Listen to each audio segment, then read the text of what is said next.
Shalom à vous, bien-aimés dans le Seigneur. Je suis le prédicateur Dan Ekwagé de l'Assemblée des Saints du Gabon et fils du prophète Samuel Redimonta qu'il a envoyé dans le monde entier pour sauver l'humanité au travers de son message.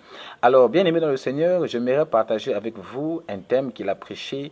Le thème, c'est « Je garde le silence car Dieu combattra pour moi ». Alors, bien aimé, le combat actuel, déjà, pour que vous puissiez tous comprendre ce que je veux dire, le combat actuel, c'est le combat de l'écriture, le combat de la connaissance, car l'ignorance aujourd'hui est une prison.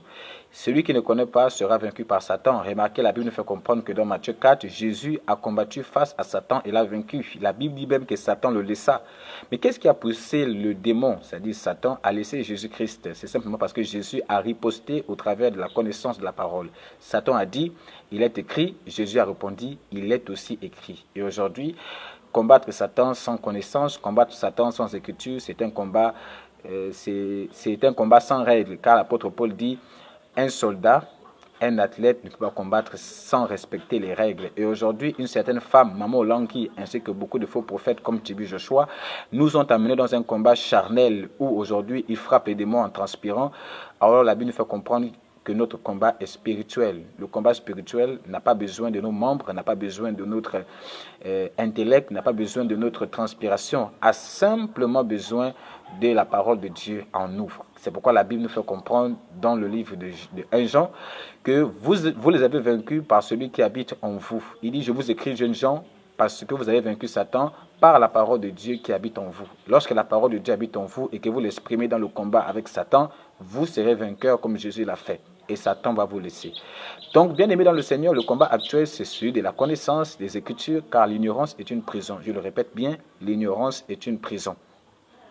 Alors, aussi, par rapport à toutes les difficultés que nous traversons dans la vie, les problèmes, les maladies, les situations, tout ce que nous pouvons endurer, Dieu aussi combat pour nous. Mais la Bible nous fait comprendre que si vous voulez que Dieu combatte pour vous, il faut simplement garder silence. Regardez Israël à la mer Rouge, après avoir été libéré par Moïse, par la main puissante de Dieu, excusez-moi l'expression, Dieu a étendu sa main et a confondu les Égyptiens, a confondu les magiciens et libéré son peuple. Mais remarquez que son peuple se retrouvait devant un obstacle, la mer Rouge.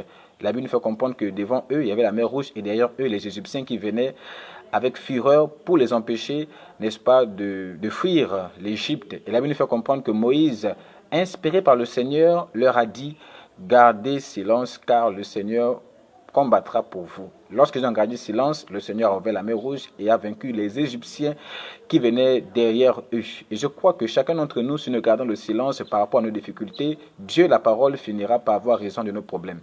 Et c'est pourquoi même la Bible nous fait comprendre que Joseph, malgré les souffrances qu'il avait subi dans sa vie, l'injustice, la Bible nous fait comprendre qu'il ne parla pas ni contre Dieu, ni contre qui que ce soit. La Bible nous fait comprendre qu'il resta bouche bée, c'est-à-dire il a gardé silence et Dieu a pourvu pour sa vie. Même Jésus-Christ, devant le Sanhédrin, dans le livre de Luc chapitre 14, verset 60, la Bible nous fait comprendre que les gens faisaient de faux témoignages sur le Seigneur et l'ont même crucifié, ils l'ont condamné. Mais la Bible dit, Jésus a gardé silence. Et la Bible nous fait comprendre que bien sûr qu'il est mort, il a souffert, mais la Bible dit Dieu l'a ressuscité de mort et il règne aujourd'hui pour l'éternité. C'est pourquoi j'exhorte son peuple à suivre ses traces et à suivre les traces de ceux qui ont marché, n'est-ce pas, avec le Seigneur en gardant le silence pour que Dieu agisse. Que Dieu vous bénisse et qu'il vous garde et qu'il vous amène encore davantage à être à l'écoute de nos audios. Shalom.